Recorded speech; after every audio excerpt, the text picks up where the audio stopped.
Major League Baseball is the only professional sport in America or Canada that does not have a salary cap. And you probably know that because lately, it seems like people won't shut up about it. For a while, it didn't really matter.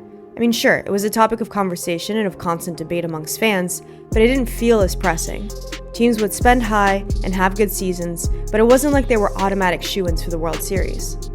And everything changed with the 2024 season.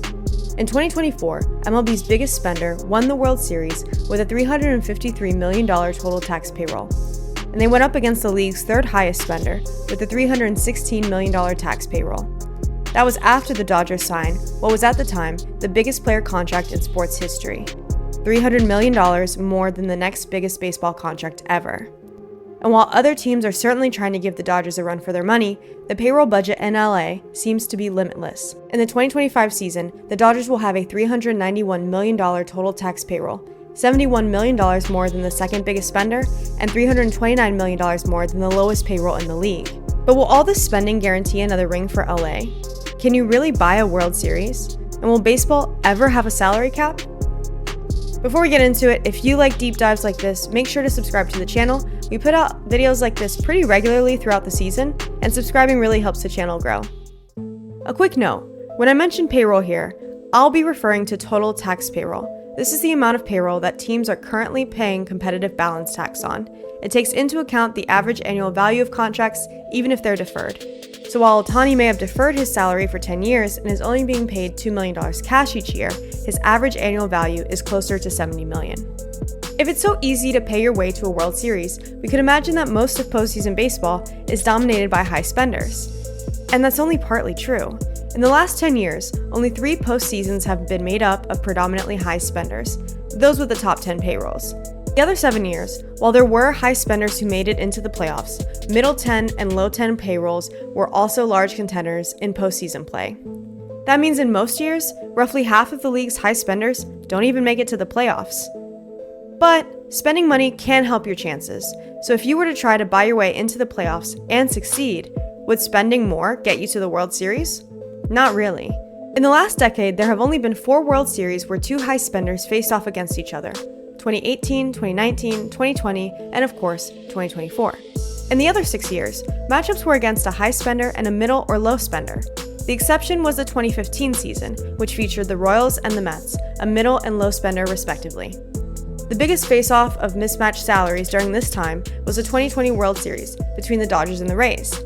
At the time, the Dodgers' payroll was at $204 million, making them the 5th highest spender in the league, more than doubling the Rays' $89 million payroll, one of the lowest in the entire league.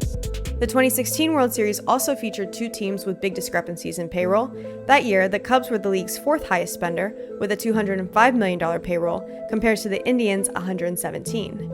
In both cases, the team with the highest payroll won. However, things look a little bit brighter for teams spending right in the middle. When matched up in the World Series, teams in the middle of the pack in spending do better against high spenders and low spenders alike, except for the 2023 Diamondbacks, who were bested by the high-spending Rangers. And while high-spending teams might show up in the World Series more often, it's not a guarantee that they win. As a whole, there have only been 2 multiple-time champions in the last 10 years, and they weren't even repeats. That would be the Dodgers, who won in 2020 and 2024, and the Astros, who won in 2017 and 2022. Coincidentally enough, one of those Astros wins was against the Dodgers club with the highest payroll in the league, while the Astros at the time were middle-of-the-road spenders at number 19, proving once again that middle spenders can be very competitive in the postseason. Compare this to NFL, which is often touted as a successful salary cap league. The NFL has had 3 multiple-time champions for 8 of the last 10 years. That would be 2 Super Bowls for the Philadelphia Eagles, 2 for the New England Patriots, and 3 for the Kansas City Chiefs, one of which was a repeat. The Astros and the Dodgers have appeared in 7 of the last 10 World Series, one of which they faced off against each other, and in that case, the Astros were not a high spender. Compare that to the NFL, where 8 of the last 10 years have included the Eagles, Patriots, or the Chiefs, and 3 Super Bowls showcase 2 of those teams just playing against each other. So while we might think that high payrolls would equal high wins and more World Series rings, the truth is really somewhere in the middle. For most teams, having a payroll at least in the middle of the league will help your chances, and higher spending even more so. But really, once a team is in the playoffs, it seems to come down to factors every other sport, even ones with salary caps, have to contend with: injuries, management, players being hot or cold, and everything else that a payroll can account for. Plus, unlike other sports, in baseball, teams have to rely on a large roster and depth to go all the way. That's why oftentimes teams with the best records or the highest payrolls aren't the teams competing in the World Series. So no, you can't actually buy a World Series. And no, a salary cap won't inherently make a sport more competitive. But still, should MLB have a salary cap? Like I said before, it's a question that keeps coming up these days. So much so that Commissioner Rob Manfred says he's getting emails from fans concerned about the lack of salary cap after a shopping spree from, that's right, the Dodgers. But fans aren't just running to Rob Manfred's email.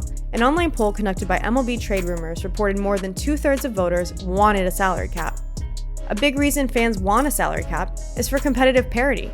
However, as discussed, this isn't really as big an issue as it might seem in the MLB when you actually look at World Series champions.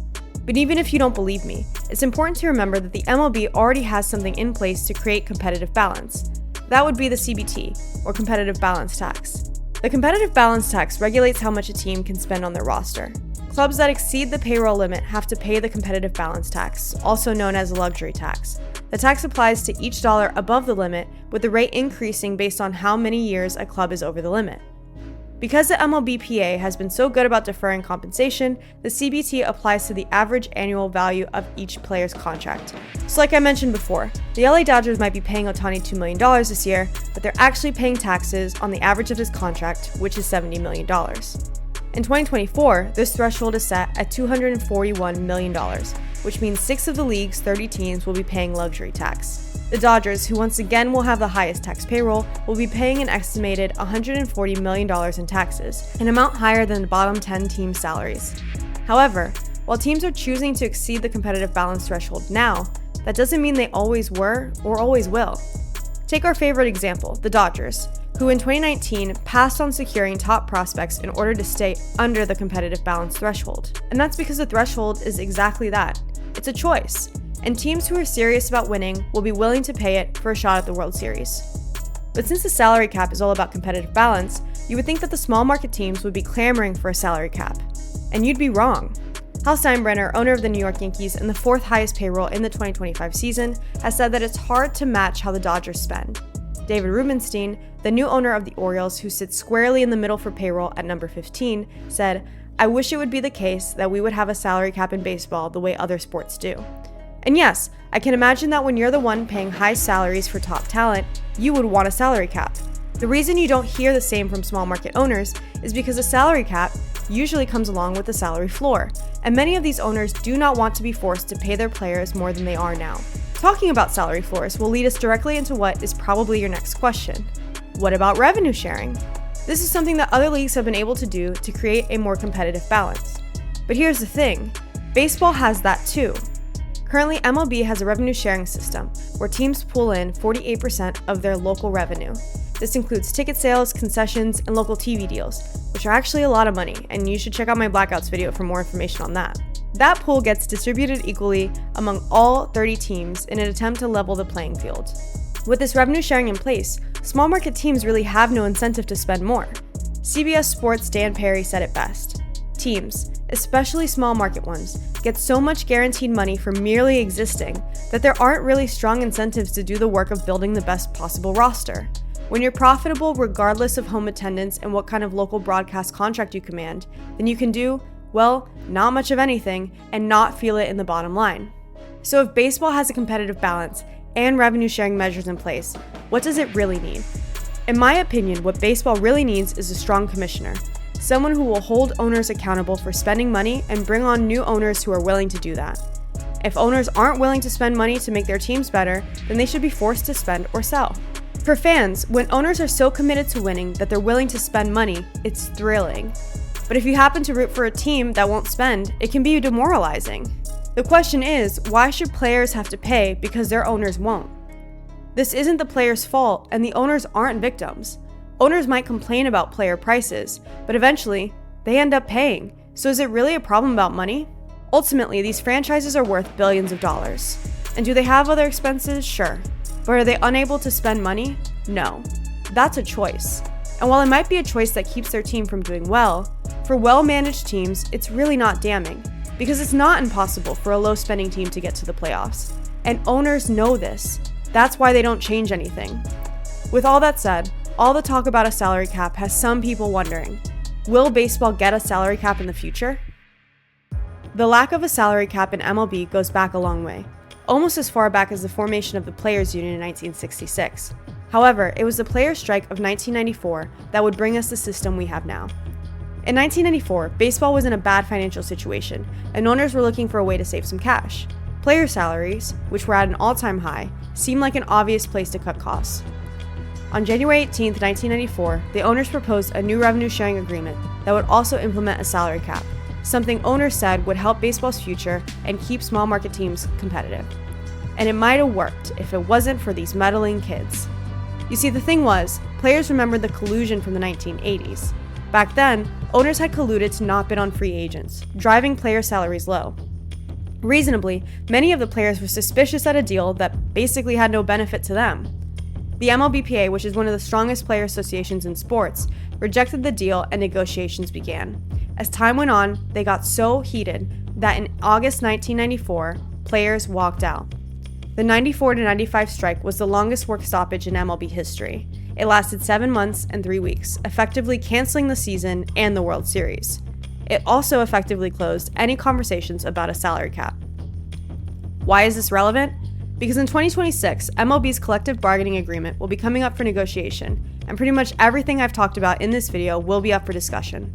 Salary caps and their close friend, the salary floor, will be first on the list, though the MLBPA has staunchly opposed any movement in that direction in all years prior. Also on the table will be the revenue-sharing model, which must be approved by a players' association and has proven to bring down player revenue as small market teams pocket the money instead of reinvesting into their roster like they were supposed to do. Depending on how early talks go, you can probably expect some work stoppage. In fact, Commissioner Manfred seems to be preparing for at least a lockout, and things are already getting a bit contentious. If owners stick to their staunch positions on salary caps, and the PA sticks to theirs, it's likely we may even have a strike on our hands. However the CBA goes, at the end of it all, we'll finally have some answers. Will baseball have a salary cap? Probably not. Should it? Probably not. Because the league has competitive balance, whether you believe it or not. Because small market teams do have money to invest. They just often choose not to. And because at the end of the day, while you can buy the best players and have the best roster, you cannot, in fact, buy a World Series. I know this might be a somewhat controversial take, so if you have thoughts on a salary cap, please leave them in the comments below. I want to hear your viewpoints on why we should or shouldn't have one. And please make sure to like and subscribe. It really helps us out. And if you're into takes like this, but much more unserious and with way less research and more of my brother, check out our weekly show, Stealing Home. We record it every Monday night during the regular season and most of the spring training so you can stay up to date on everything that's going on in baseball. And thank you for watching.